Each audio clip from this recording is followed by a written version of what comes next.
السلام علیکم ورحمۃ اللہ وبرکاتہ۔ ناظرین، آج ہم آپ کے لیے ایک نیا واقعہ لے کر حاضر ہوئے ہیں جو کہ بہت ہی خوبصورت واقعہ ہے۔ یہ واقعہ راہ فلاح ہمارے پیارے نبی حضرت محمد صلی اللہ علیہ وسلم کا ارشاد مبارک ہے کہ تم میں سے بہترین وہ ہے جو اپنی بیوی کے حق میں اچھا ہے۔ کہا جاتا ہے کہ کسی قوم کی تہذیب و تمدن اور ترقی کا حال معلوم کرنا ہو تو یہ دیکھو کہ اس کے معاشرے میں عورت کا کیا مقام ہے۔ عورت تمام رویے زمین پر محکوم اور کم تر سمجھی جاتی تھی۔ عرب کی عورتوں کا حال بھی دوسرے ملکوں سے بہتر نہ تھا، بلکہ بہت بدتر تھا کہ اس کا کام صرف یہ تھا کہ وہ مردوں کی تسکین کا ذریعہ بنے اور اپنے قبیلے کی عزت کو محفوظ رکھنے کے لیے جفا کش سپاہی پیدا کرتی رہے۔ لڑکیوں کو زندہ دفن کرنے کا رواج بھی تھا۔ رسول اللہ صلی اللہ علیہ وسلم نے اپنی تعلیمات کے ذریعے جو اللہ تعالی کی جانب سے آپ صلی اللہ علیہ وسلم نے انسانیت کو پہنچائے، ان میں عورت کے درجے کو خاص اور واضح الفاظ میں بیان فرمایا۔ قرآن کریم نے واضح طور پر اور اعلان کیا ہے کہ عورت اور مرد دونوں نفس واحد سے پیدا کیے گئے ہیں۔ قرآن پاک میں فرمایا گیا ہے، اے لوگوں، اپنے پروردگار سے ڈرو جس نے تم کو ایک جاندار سے پیدا کیا ہے اور اس جاندار سے اس کا جوڑا پیدا کیا ہے، اور ان دونوں نے بہت سے مرد اور عورتیں پیدا کیے، اور تم اللہ تعالی سے ڈرو جس کے نام سے ایک دوسرے سے مطالبہ کرتے ہو، اور قرابت سے ڈرو، بالتحقیق اللہ تعالی سب کی اطلاع رکھتے ہیں۔ قرآن پاک میں مزید فرمایا گیا ہے کہ اللہ تعالی نے تم ہی میں سے تمہارے لیے بیٹے اور پوتے پیدا کیے اور تم کو اپنی اچھی چیزیں کھانے پینے کو دی، کیا پھر بھی بے بنیاد چیز پر ایمان رکھو گے اور اللہ تعالیٰ کی نعمت کی ناشکری کرتے رہو گے؟ اللہ تعالیٰ کی نظر میں عورت اور مرد قطعی مساوی سطح پر ہے، نیکوکاری کے معاملے میں بھی اور اس کے جزا اور انعام کے معاملے میں بھی۔ قرآن حکیم اور اس پر بار بار زور دیا گیا ہے۔ بے شک اسلام کے کام کرنے والے مرد اور اسلام کے کام کرنے والی عورتیں اور ایمان لانے والے مرد اور ایمان لانے والی عورتیں اور فرما برداری کرنے والے مرد اور صبر کرنے والی عورتیں اور خشوع کرنے والے مرد اور خشوع کرنے والی عورتیں اور خیرات کرنے والے مرد اور خیرات کرنے والی عورتیں اور روزہ رکھنے والے مرد اور روزہ رکھنے والی عورتیں اور بکثرت خدا کو یاد کرنے والے مرد اور یاد کرنے والی عورتیں، ان سب کے لیے اللہ تعالی نے مغفرت اور اجر عظیم تیار رکھا ہے۔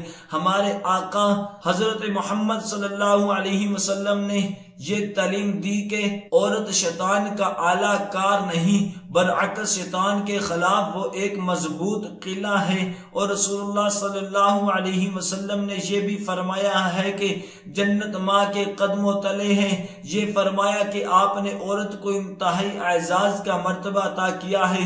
کہا جاتا ہے کہ جب ایک صحابی نے رسول اکرم صلی اللہ علیہ وسلم سے دریافت کیا کہ سب سے زیادہ واجب الاحترام اور حقدار کون ہے جس کی خدمت نیکی اور حصول ثواب کی نیت سے کی جائے، تو رسول اللہ صلی اللہ علیہ وسلم نے فرمایا تمہاری ماں۔ صحابی نے پوچھا ماں کے بعد؟ رسول اللہ صلی اللہ علیہ وسلم نے پھر یہی فرمایا کہ تمہاری ماں، حتیٰ کہ تیسری مرتبہ کے بعد چوتھی بار جب صحابی نے یہ سوال کیا تو آپ صلی اللہ علیہ وسلم نے فرمایا تمہارا باپ۔ اس روایت سے ظاہر ہوتا ہے کہ ماں کی حیثیت بیٹوں اور بیٹیوں کی نظر میں باپ سے 3 گنا زیادہ ہونی چاہیے۔ رسول اللہ صلی اللہ علیہ وسلم نے نکاح کے معیار بھی بلند کر دیا اور تاکید کر کے فرمایا کہ نکاح میری سنت ہے۔ جو نصف مذہب کی تکمیل کر لی، نکاح کے مثال غایت کو اور بیوی کے مرتبے کو رخصت بخشی گئی۔ قرآن پاک میں فرمایا گیا کہ اس کی نشانیوں میں سے یہ ہے کہ اس نے تمہارے واسطے تمہاری جنس کی بیویاں بنائی تاکہ تم ان کو پاس آرام ملے، اور تم میاں بیوی میں محبت اور ہمدردی پیدا کی۔ اس میں ان لوگوں کے لیے نشانیاں ہیں جو فکر سے کام لیتے ہیں۔ رسول اللہ صلی اللہ علیہ وسلم نے بیویوں کی محبت اور احترام کے بار بار تاکید فرمائی ہے۔ آپ صلی اللہ علیہ وسلم نے فرمایا، جب تم میں سے بہتر وہ لوگ ہیں جو اپنی بیویوں سے بہتر سلوک کرتے ہیں، اور فرمایا ایک مسلمان اپنی بیوی کے حق میں جتنا رحم دل اور مذہب ہوگا اتنا ہی وہ اپنے ایمان میں کامل ہوگا۔ پھر یہ بھی فرمایا کہ کسی مسلمان کو اپنی بیوی سے نفرت نہیں کرنی چاہیے۔ پھر رسول اللہ صلی اللہ علیہ وسلم نے اپنے یادگار خطبہ حجت الوداع میں بڑی تفصیل سے عورتوں کا تذکرہ فرمایا ہے۔ خاص طور پر یہ کہا گیا ہے کہ اپنی بیویوں سے شفقت اور محبت کا سلوک کرو۔ تم نے اللہ کی ضمانت پر ان کو اپنے لیے حلال کیا ہے، ان کے معاملے میں اللہ سے ڈرو اور ان سے بہتر سلوک کرو۔ اور مسلمانوں کو حکم دیا کہ وہ اپنی لڑکیوں کو لڑکیوں سے زیادہ چاہیے۔ قرآن حکیم میں ہے کہ قیامت کے دن وہ لڑکیاں جن کو زندہ دفن کیا گیا تھا اپنے قاتلوں کے خلاف گواہی دے گی۔ جب ان سے پوچھا جائے گا کہ یہ کس کا جرم میں قتل کی گئی تھی، رسول اللہ صلی اللہ علیہ وسلم نے بیٹیوں سے ترجیح سلوک کی ہدایت فرمائی اور کہا، جب تم اپنے بچوں میں تقسیم کرنے کے لیے لاؤ تو بیٹیوں سے شروع کرو، کیونکہ بیٹوں کے مقابلے میں بیٹیاں اپنے والدین سے زیادہ محبت کرتی ہیں۔ رسول اللہ صلی اللہ علیہ وسلم نے تاکید کی کہ طلب علم ہر مسلمان مرد اور مسلمان عورت پر فرض ہے۔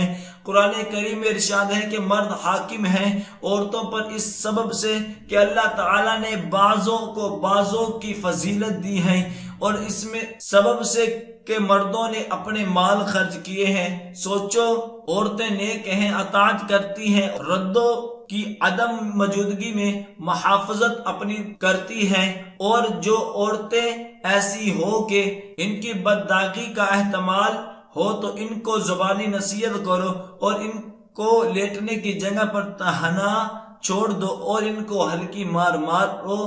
پھر اگر وہ تمہاری اطاعت کرنا شروع کر دے تو ان پر بہانہ مت ڈھونڈ، بلا شبہ اللہ تعالیٰ بڑے رفعت اور عظمت والے ہیں۔ لیکن ہم دیکھتے ہیں کہ عملی طور پر عورت کو وہ سماجی مواقع حاصل نہیں جو مردوں کو جذبات، اختراعات اور معلومات عامہ کے سلسلے میں حاصل ہے۔ اسی وجہ سے معاشی طور پر عورتوں کا انحصار مردوں پر ہے، اور یہی وہ پہلو ہے جو مردوں کو ایک طرح کی برتری اور ذمہ داری عطا کرتا ہے۔ دعا ہے کہ اللہ تبارک و تعالی ہم سب کو ان کلمات پر عمل کرنے کی توفیق عطا فرمائے۔ صدق اللہ